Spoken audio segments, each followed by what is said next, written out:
So when we write code, we need other programs to help us. Primarily, we're going to need a text editor and a terminal. The text editor is going to be where we write all of our code, because that's really all code is just text. And the terminal is where we're going to actually run the program that we create in the text editor. So, for example, I'm going to be using Vim. It's just one that's built into like every environment that you use, pretty much, unless you're on Windows. And what all this is a text editor, and in this text editor, it has some cool things. So you can see in this text editor, it knows Python, so it knows that print is a command and a string is, or sorry, hello world is a string. We're going to be talking about that later, what these things are.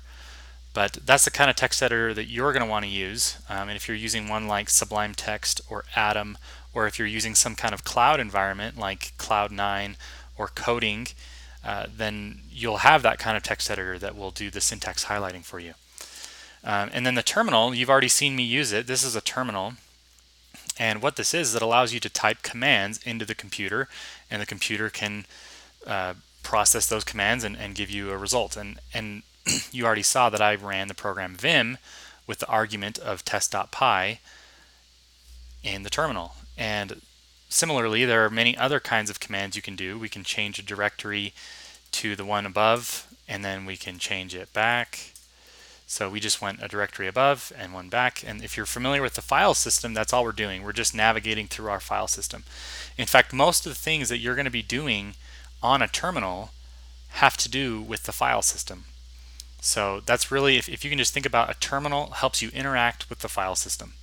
And that's a very myopic view of what the terminal does, but that's essentially what it's doing.